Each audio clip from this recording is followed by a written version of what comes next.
Welcome to the Reinventing Education podcast. This is a podcast for anyone interested in reinventing what education is. Today we are discussing what kindergarten and student government, as well as the idea of agency, looks like in a traditional school, governed by the value of security. I'm Rob McLeod, and as always, joined by one of my favorite human beings to bounce ideas off of, Brendan O'Leary. How are you, Brendan? I'm good, Rob.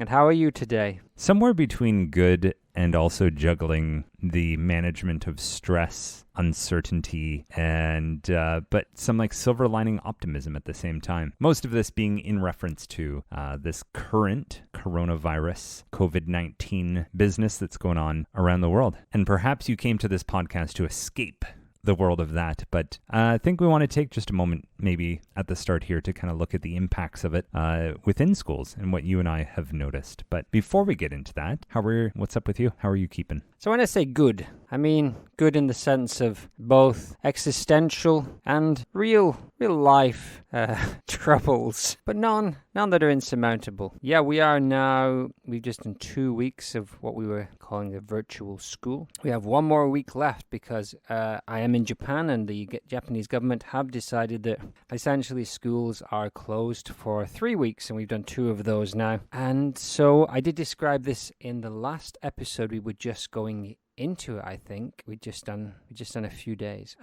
We kind of got over some of the teething problems a little bit, and we more or less managed to find ways to do a lot of the things that we wanted to do. So we're able to give work to kids, and we're able to give feedback on that. We've got people meeting in small groups doing video chats. We've got a couple of afternoons that we've decided to finish a lot earlier and give kids more self-directed tasks so they can decide what they want to do: artwork, sports, go out and play. And with this idea of wellness or balancing that screen time. So one of the things we instituted this week after getting feedback from teachers, students and parents was that we should be explicit with the amount of screen time that a kid is having. So if we're going to give them 4 tasks in a day, and each of those tasks is 30 to 45 minutes in front of a screen, let's acknowledge that's, we're looking at 2, 3, 4 hours of screen time. Let's try and balance that up by giving tasks that are away from the screen, spreading that out through the day. And I guess the other thing that I talked about last time was about this clarity idea, so being incredibly clear. A lot of our parents, English is not their first language, so let's see if we can get what we want the kids to do in just a couple of sentences. Now, if we look above and beyond school, Japan's actually seems to be doing, it looks like, a decent job of trying to contain the spread of the coronavirus, and so Japan's got a pretty good healthcare system. The hope is that the healthcare system can kind of spread this out. And I'm saying that in relation to school because the idea is still to go back after this spring break, which will be in 3 weeks' time. The numbers are predicted still to be increasing at that time, but it's one of those situations where we tried this. We've had 5 weeks away from school. We're going to have to try and get back to some kind of normalcy. It's also the beginning of the Japanese school year. We're on the international school. We're on kind of a Western timetable from September. Japanese schools start from the beginning of April, and so there's a real big significance in trying to go back at the end of this spring break. Yeah, so things are up in the air. Thankfully, as I said last time, we had a lot of our digital platforms up and running. Kids were already using Raz Kids, they were using Khan Academy, we had this Seesaw digital portfolio and using Google Docs and all those kind of things. So the transition to that was not massively painful, but I think, again, I said last time, this put a magnifying glass on any students that really did need support, whether that's in their own self-management of turning up on time and doing things, or whether it's in the academics. It really highlighted that.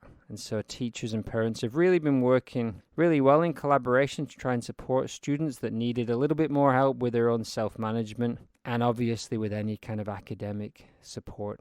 So it's not a perfect situation, far from it, but we've learned a lot and made a lot of progress in trying to keep school fulfilling its aims as an educational establishment. And one of the biggest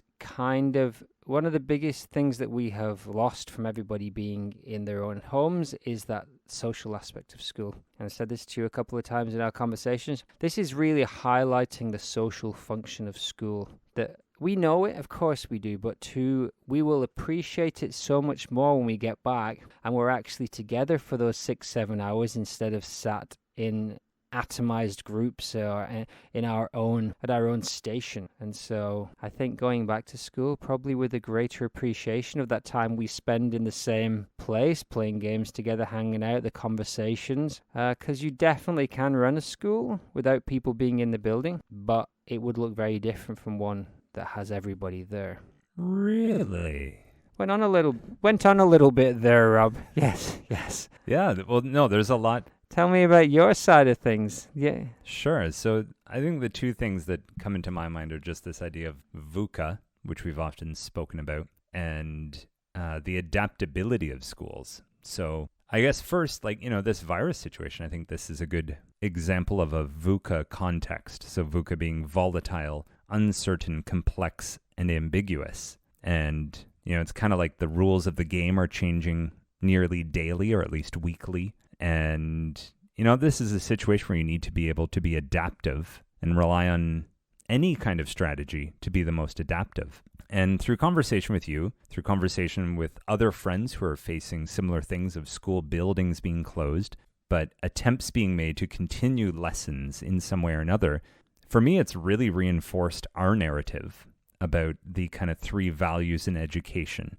And I know we'll get to our in a nutshell segment in a moment, but it's been interesting just to see how the kind of traditional teachers and traditional schools kind of rely on this idea of we're going to make a big work package for you, do what I'm asking you to do, and in 2-3 weeks, whatever, bring it back to me and we're done, or some variation of that. And then the sort of mainstream or kind of opportunity informed schools are basically saying, well, here's the curriculum objectives and we're going to keep getting through this thing. And we're going to keep testing you. You're just not going to be in the building. And, I'll find an effective and efficient way to do this for you. But, and I've seen many attempts to find creative ways to be able to still provide student feedback that wouldn't be involved in a normal day-to-day context. And it seems like the kind of progressive or the inclusion-minded schools, they're still trying to keep that collaboration going through online, whether it's video chats, through forums or whatever. It still seems like that permeation of the social world and that group, not necessarily consensus, but just that togetherness is still a priority. So it's interesting when you see schools go into a period of stress, you could say, in this current context where the building is kind of being taken out of the equation and you're losing that physical environment. How does the school adapt and respond? And it kind of seems like our 3 different values double down, but they just try to find a way to continue doing what they won't see as being important in education, but just in response to not having a physical environment to do that in necessarily.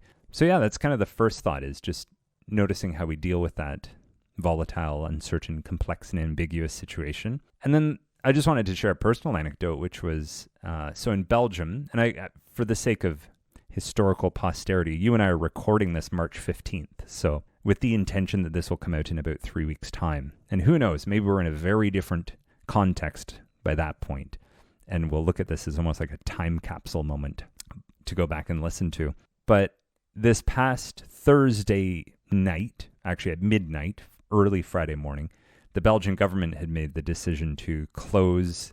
Well, I should be careful how I word this. They decided to cancel all lessons in schools for the next 3 weeks.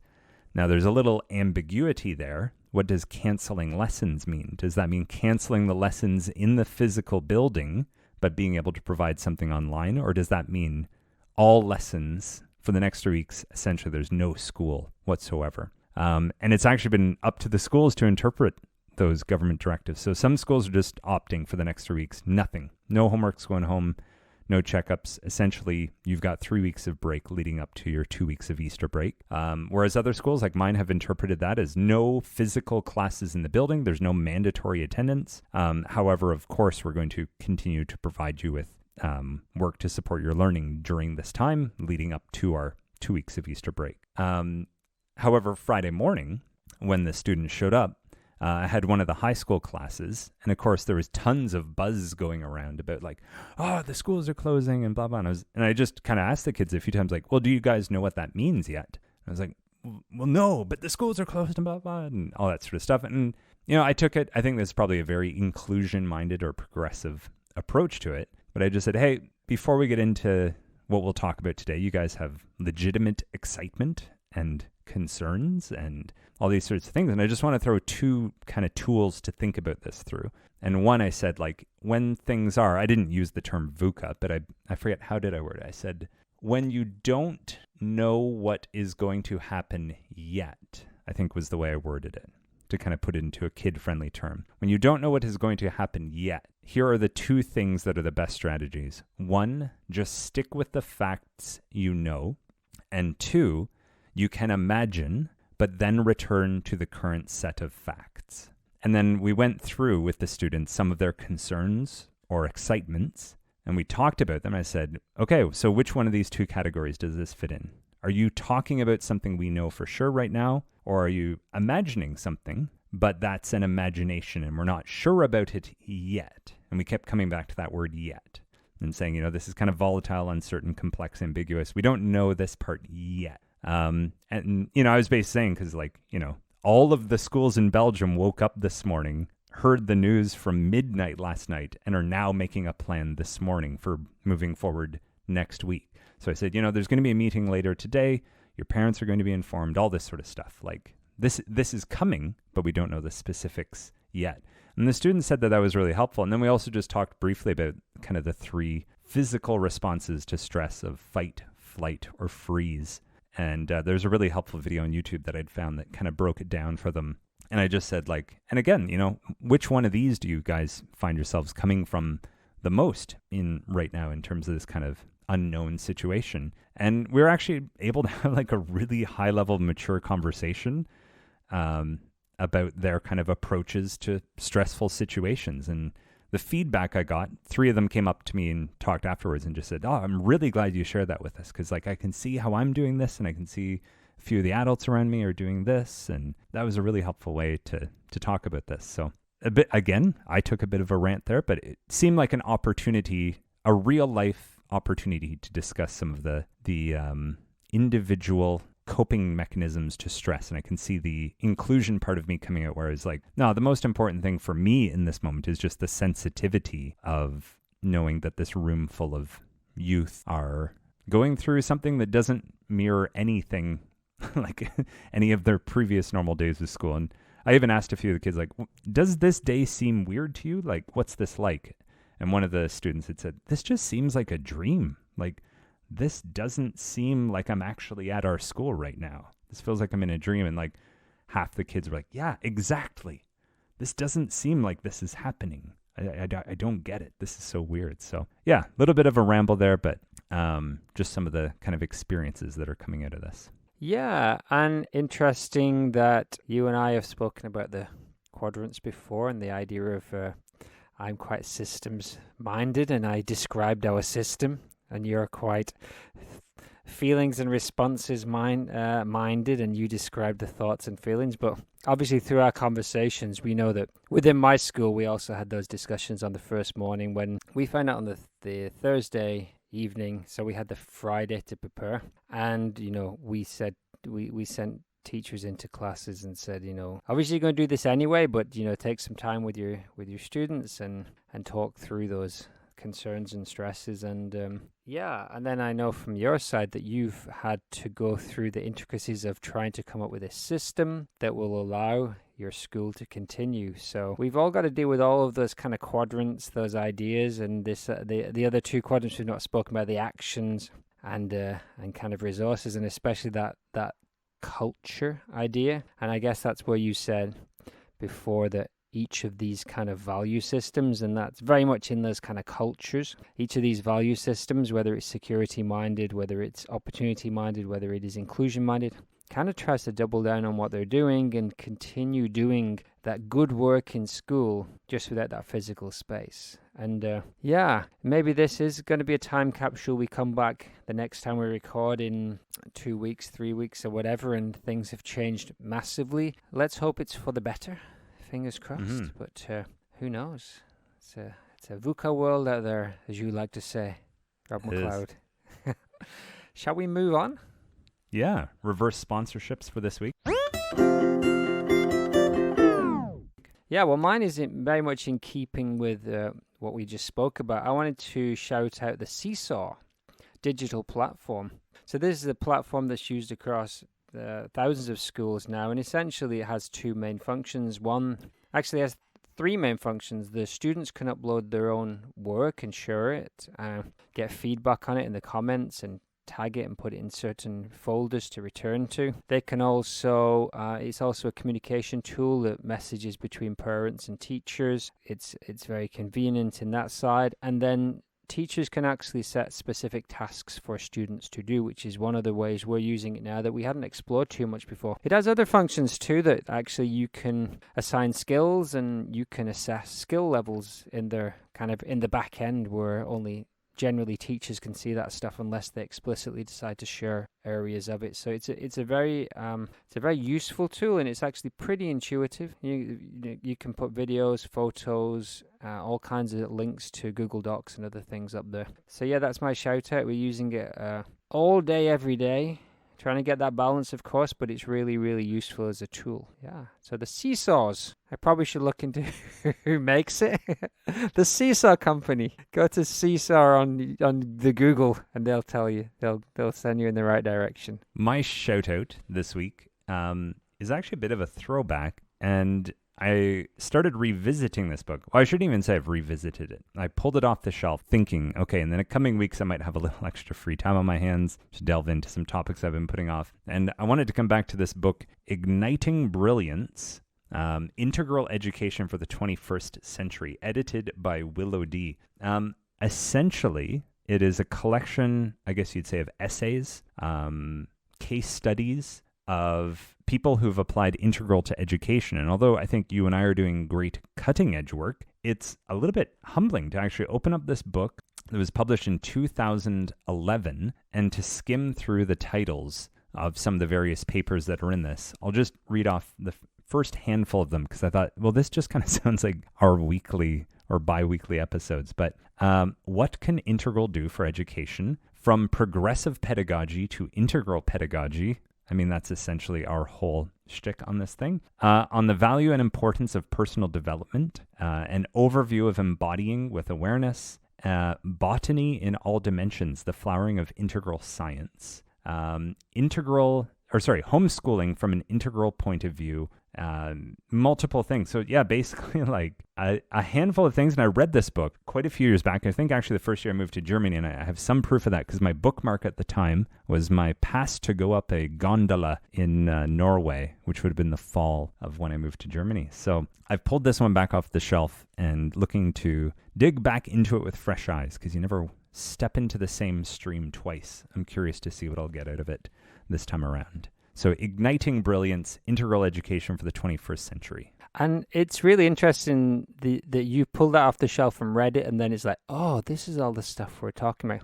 Obviously, that fed into the discussions that we initially had 2-3 years ago, but it's cool to go back to something and be like, yeah, this is actually connecting in a way that it wouldn't have done, I guess, in 2012, 13. So all of these things that Stephen McIntosh from a couple of episodes back and all of the things that are in the air right now kind of give me a little more confidence that maybe we're heading in the right direction with this idea of the fourth value, as you might like to call it. If we were trying to describe what happened in our show, maybe in a nutshell, maybe this would be the time to do it. How are you feeling? I just noticed in the background here, my Segway detector has beep, beep, beep. Gone off the charts. Yeah. Shall we shift into In a Nutshell? It's my turn this time around, It is. right? I tried to do it last time, and I think I was fairly comprehensive, but I was not succinct. How are you feeling about hitting both of those criteria?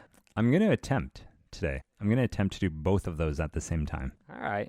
I'll time you. You go. You tell the people. You go spread the good word. Here on Reinventing Education, we're looking at applying some of the principles from integral theory to education in order to reinvent, or in some ways to reimagine what education is. To do this, we're applying a bit of an integral framework to the way that we see school and education. So to begin with, what are we talking about when we talk about education? Education has three core aims that we all seem to agree on. and one is preparing you for the next stage of school or for the workforce. So getting you ready for school or job preparation. The second is the cultivation of citizenship, so helping you to take on and embody the values of the communities and cultures you find yourself in. And the third aim of school is to help the development of the individual. Now, how do you do that? Well, when you ask a variety of people, you'll see that we have some wildly different ideas about how to achieve those three aims of education. Now, we are attributing this to different value systems being at play, and we're being influenced both by the work of spiral dynamics and as well the integral theory stages of development. And we're essentially arguing that right now, you can find three different types of school around you. You can find a traditional school, which is largely organized around the principle of security. You can find a mainstream school, which is organized by the principle of opportunity. And you can find progressive schools, which organize around the value of inclusion. So each of these three different value systems has very different ideas about how to achieve the three aims of school and education. Now, where do we see that? Well, we've identified 8 aspects of a school. These 8 aspects line up with the quadrants from the integral theory model. And essentially, you can look at the exteriors of things, you can look at the interiors of things. You can look at individual pieces, or you can look at how they fit into greater wholes or things that are more than the sum of their parts. So these kind of create 4 boxes: the insides of individuals, the insides of the collective, the exteriors of individual things, and the exteriors of collectives. If we move through those 4 different boxes, we are identifying 2 things in each of those, which we find as critical components to consider when looking at what education is now, what value is informing it, and how you may change that, either to shift back to a previous value, or in our case, we're pushing to do the value you're in right now the best, or push forward into the next value. These 8 aspects, starting with the exteriors of individual things, are the resources and the activity. So we can look at the actual things that are used, the resources, and we can look at the activities. We can look at what is being done in education. If we look at the exterior of the collectives, we can look at both the systems and the environments. So the environments being the physical spaces that are being used and associated with this education, and the systems being how everything is being organized. We can also look at the interiors of the collectives. So here, the 2 aspects we identify are communities and cultures. So communities, who are the various overlapping social circles involved in this context? And their culture is what are the norms that are shared or not shared between those various groups. And finally, we can look at the interior of the individuals. And here we can look at the beliefs and the reactions of each individual person associated with an educational context, be that students, teachers, administrators, parents, community members, whatnot. We believe that in order to reinvent what education is, we believe that all 8 aspects we've just identified need to be identified and addressed in order to determine what value is currently informing an educational context, in order to be able to see where we are at if we want to change and move towards something else. And to put our cards on the table, we are actually coming from a 4th value, which we are calling the integration value. And we've spoken to a handful of the cutting edge people who are on the avant-garde of education. You can find some of those discussions in our earlier episodes, some interviews that we've done with them. And basically, we're arguing that an integral or an integration approach to school goes back and looks at these 3 previous values of security, opportunity, and inclusion, and attempts to take the best of each and discard the unnecessary from each, or the babies in the bathwaters, if you will. And we, between Brennan and I, here on this podcast, we really believe that this integration approach is the best approach given the world's current living conditions in order to prepare kids for school and work in what we would call a VUCA world, a world of volatility, uncertainty, complexity, and ambiguity, to be part of a citizenry that is able to function and adapt to those living conditions, and as well just to help the individual in terms of their own self-development. So in a nutshell, that's what we're about here on Reinventing Education. And we put this at the start of each episode. First of all, if you're new, I think it's helpful to have heard this before we launch into our dissection and analysis of schools. But if you are returning as well, I think every time Brennan and I say this, we hope that we are getting clear on it, but we're also hoping that you're kind of marinating in this message and each time being able to make new connections that you weren't before. And if not, perhaps you've already developed the habit of just skipping this part of the show. So that's Reinventing Education in a nutshell. Good job, Mac. I like the way you came right out of the integral closet at the start. Because Why, thank you. You know, it is heavily based on a lot of the theories from a lot of the ideas from integral theory. It's not something I have a huge background in myself, but I spent a lot of time talking to you about those analytical tools and definitely the stages of development or the spiral dynamics and these idea of the quadrants, which is those 8 aspects we just spoke about. Definitely heavily informed by the integral theory. So, moving on towards what we've been doing for quite a long time now, which is analyzing the strengths and weaknesses, or babies in bathwaters, as we call them, of traditional schools. That is the blue color in spiral dynamics, and that is the security-minded school. So what we're saying is this school would double down on the ideas that would give them the most security as they pursue their ideas in education. And so we've looked at many aspects so far, but today we're going to circle in on the idea of kindergarten and what kindergarten might look like in a traditional school. And if you haven't heard one of our episodes from, I think 7 episodes back now, Bren and I, we took a thought experiment virtual tour into a school that was entirely informed by the security value. And in our modern context, you are not going to walk into a school that is 100% purely informed by one of these 3 or even 4 values that we laid out in a nutshell there. You're going to see some kind of mix, but our attempt here is to distill down some of the markers that you would see that would give you a hint when you walk into a school if perhaps it's being informed by the security value, which we're assigning to kind of a traditional school, or kind of, your stereotypical old school imagery that comes to mind when you think of old schools. So in our thought experiment, we walk into this school and we see that they have a kindergarten, and it's largely play-based. There's actually a lot of free time. There's a lot of hands-on things happening with the kids, and the teachers are actually quite hands-off. There's, I guess, just this sense that, this is the time for the kids to kind of have this freedom. This is their time to develop some of those social skills on their own. We will step in if we need to, if security is an issue here. But by and large, as teachers, we're standing back and just providing this physical space with these physical materials as a context. Because once kindergarten's over and you get into grade 1 or whatever the first year of like real school is, things are going to change dramatically. That's when it really starts. And for now, we're still providing you with this very relatively unstructured time. That being said, there still can be times where teachers will structure activities, especially those arranged around social rules. So there may be a lot of practice in how we walk between rooms, how we sit, how we are listening, how we wash our hands, these sorts of things, how we put materials away, how they come back out.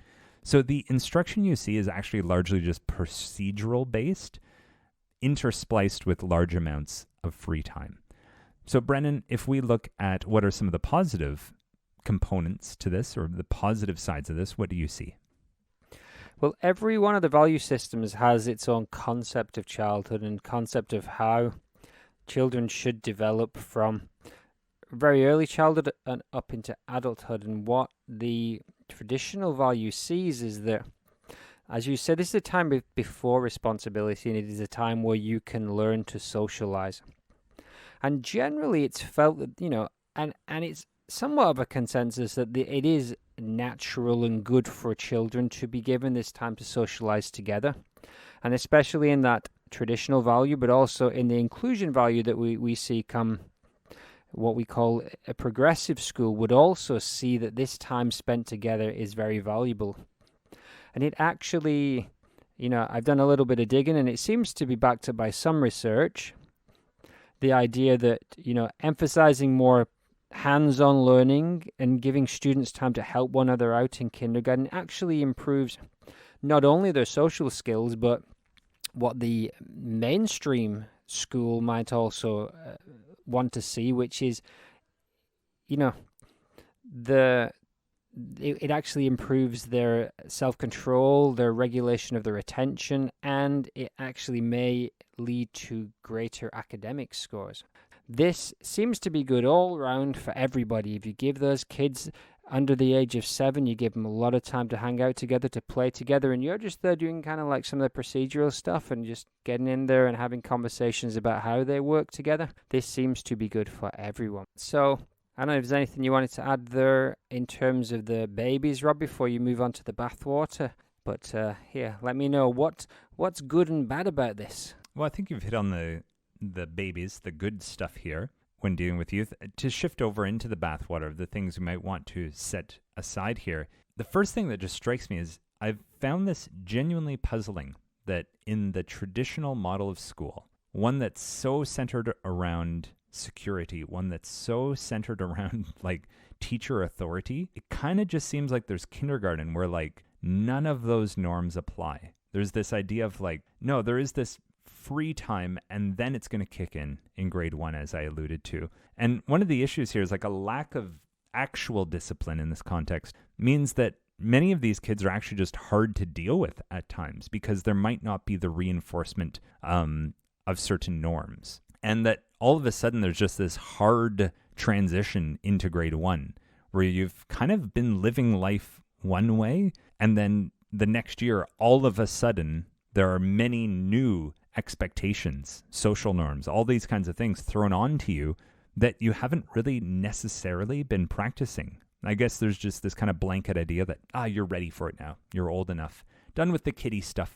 Let's get on to real school now. And there is actually some evidence that structure in some academics can have positive long-term effects. So typically, in this kind of free, hands-off, play-based way, there's not necessarily a lot of push in terms of academics, be that phonics, numeracy, whatnot. And I guess for a lot of the mainstream schools that are looking at opportunity as their governing value, they might just see this as a missed opportunity.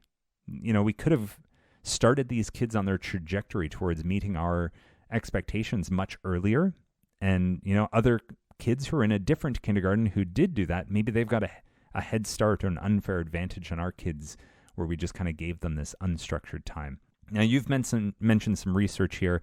I'll just say the quote, and if you want to add to it, please go through it. Kindergarten classes are getting much more academic. New research says the kids are all right. So I think sometimes there's this concern that if we begin throwing some of the academics at children earlier on, this is having a detrimental effect. But according to this one research journal, they're saying basically there are trade-offs between academic achievement and social emotional skills, but you can do both essentially, and you don't have to exclude one for the sake of the other. Do you want to add anything to that, Brennan?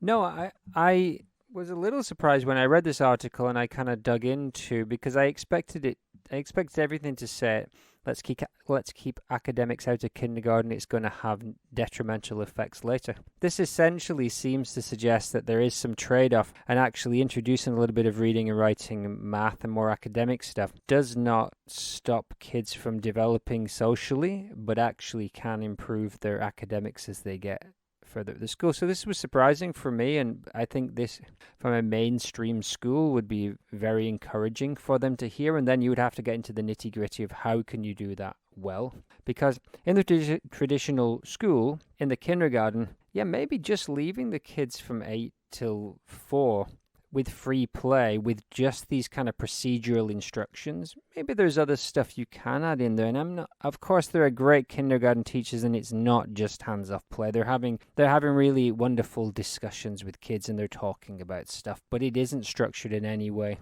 And so I was surprised to see, but yeah, the mainstream school might see this as a missed opportunity. So it's interesting that the research backs that up. And if we would take this back to our traditional school in the kindergarten, I can imagine that security value would start, their shoulders might start to rise with the very idea of introducing academics into kindergarten, because it is against essentially that conception of childhood. But I think this will also help into that harsh transition from the end of kindergarten to grade 1, which is a real big challenge for a lot of children. It's in some ways as big as that transition into high school for kids or junior high school. It's one of the 3 or 4 big steps that kids make. And so anything we can do, I think, is really positive. Yeah, and looking at the sensitivity side, if we've been talking about how this might look from the opportunity value or in a mainstream school, if we look into a progressive school, one that's being influenced by inclusion and some sensitivity, there's a chance that we would just see that there's maybe a missed opportunity here for the guidance of the teacher to actually help the kids inquire into what they are interested even more. So to have that teacher function as kind of a coach to actually facilitate the child being able to dig into what matters to them and what is meaningful. And you had made note here of Montessori versus kindergarten. What do you mean by that, Brennan? So again, this link that I found does a like-for-like comparison of how a traditional kindergarten with free play and the teacher's not really taking anything more than a procedural role versus a Montessori school, a Montessori kindergarten that would essentially lead children through an inquiry cycle. So if a student did start to show a lot of interest in a particular plant or a particular game, they would kind of start to ask them questions and guide them that might start to give the students a chance to ask more or do more. It isn't the same way as, say, an inquiry cycle in our current progressive IB schools where the students are expected to go through the whole cycle. Montessori is very much more open. But it is structured. The teacher is there to ask particular types of questions, to suggest a particular direction or way for students to inquire, and that would not happen in a traditional kindergarten. And may actually be something that traditional schools might see as impinging the students' kind of freedom and their time to just be with other students. Oh, my segue meter is beeping off the charts again, Brennan, because that brings us to our next topic of agency and student government, and talking about the idea of like having some sort of student council and what voice do the kids have in the school. Would you like to talk about that? Yes, so very much this is something, as we just mentioned, in a more progressive school, one that's based on the idea of inclusion. This is a no-brainer. We're trying to give the students agency and voice and freedom and opportunities to do what matters to them. This is not really the case in a traditional school. However, this idea of student government still exists within a traditional school, especially as kids get a little bit older. But so maybe if you got to a middle school or the upper end of primary, you would see a student government where a particular group of children might go and meet. They might be chosen by the teacher or through some kind of a democratic process where the students would then go and they would discuss some of the things that were pertinent to the school. Often, if there were a student government inside a traditional school, it would be very much limited to the idea of planning things that already had set rules. And those rules would probably already have been set by teachers and the administration of the school. And often this might just be the students overseeing an event. So they may have some say into the theme of that event. They may have some say into a little bit of what that event looks like. But the majority of the idea is already taken by the administration. We are having a dance for Halloween. That's already been decided by the teachers at the staff meeting. Hey, student government, what's the name of the dance? What drinks are we going to serve? Who's going to get those? Who wants to go around with the playlist to find out what songs we want? These sort of like, it's almost like a task delegation level. Yeah, because the notion of agency is an anathema in the traditional school. Students are not there to be given agency and freedom. And there's these little windows. And this is something that will become a huge topic as we go further into the mainstream and then the progressive schools. But in the traditional school, there is still going to be those few windows. What are the babies, or what are the positives of a traditional school having a student government? So it is practice for when you get some actual power. So you as a student, you're kind of at the lowest level of the power pyramid, but this is giving you a taste of what it's like to take on some of that responsibility. It's as you move up the pyramid. It's practice for some of those citizenship skills of being able to be a group member, to have something asked of you and to uphold your duty, and knowing and making and following the rules even. Like, this is giving you a close kind of like drip line of some of the authority that is to come. You still very much have your role and your place. And I like what you said, within this, yes, you have your agency to do your duty, but it's not actually freedom. The actual level of choice you have is a very closed level of choice. And the big decisions about how a dance or some kind of new playground equipment or whatnot, whatever's coming, that's still largely being decided at the level of teachers, but being passed down. So the positive side of this, though, is just kind of the modeling. If we go back to a model apprentice model, which we say is one of the strengths of the traditional school, ideally, the teacher or teachers in charge of the student government are modeling really good delegation skills. They're modeling, the upholding of their duty. They're modeling that self-discipline for the kids, and they're getting a really positive role model and experience out of this. It's hard for me to say too many of the positives, though, even though I was sneaking into a bit of the bathwaters. O'Leary, this kind of student government, what are some of the drawbacks of it? The notion of student choice strikes at the very heart of all of the value systems. It's incredibly important, and so this is one of those things. We've had a few episodes where we said, hey, everyone agrees with this. This is something that everybody thinks is good. Classroom jobs was one a few weeks ago. This is one that nobody agrees on. And what would happen is that the school essentially is disallowing any meaningful discussions and actions by this student government. So if the government exists, if the student government exists, they don't have any real say or any real power to get anything done. They might have a say over what form the fundraising takes, or they may have a say over, what colors the posters are in the dance, but the actual chance of them having anything meaningful to say? No. And so this would really annoy especially that inclusion value, because it would be disheartening. It was essentially saying, students, we are in charge, and here is you get to decide which of these flavors of ice cream you like, while we go and decide where the money's spent and how many hours you spend in school and what you do. So giving students the choice, but only in matters that have almost no relevance to the running of the school. I mean, that's got to be a very big bathwater if you're anything outside of the traditional value. Now, if you're in the traditional value, you would argue that they will get that. They will get that power little by little as they grow up and as they earn it in authority. Absolutely get it. But in the year 2020, as we said, this VUCA kind of world where the world is changing and you do need to be adaptive, there's going to be so many times where you will need to be able to make meaningful decisions. And so if you are going to prep somebody for that, and if that is the baby from this, then you need to start eking out places where they can start to have slightly more say in something that matters. Not going to say too much on that now, because I know when this comes back in the mainstream and then the progressive schools, we're going to have a lot to say. But essentially, the big bathwater here is it doesn't matter what the student government does because they have no power. Anything to add to that, Rob? No, that sounds perfectly apocalyptic as a way to wrap up. And we hope when you're hearing this in 3,000 years from now and you've dug up the internet pod bunker, yes, we are your new gods. We mapped all this out 1,000 years ago as a prophecy about what education will end up looking like. Yes, thank you, cockroach people. So, Brennan, where do we go next? What's the next episode here? I believe when we come back in a couple of weeks, we'll be talking about the relationship between parents and teachers, and then that's going to lead us into a discussion more about how the community and school interacts in a traditional society. And then a couple more episodes, we're actually finally And I say finally in a good way, finally as in we have analysed everything we wanted to analyse about the traditional school.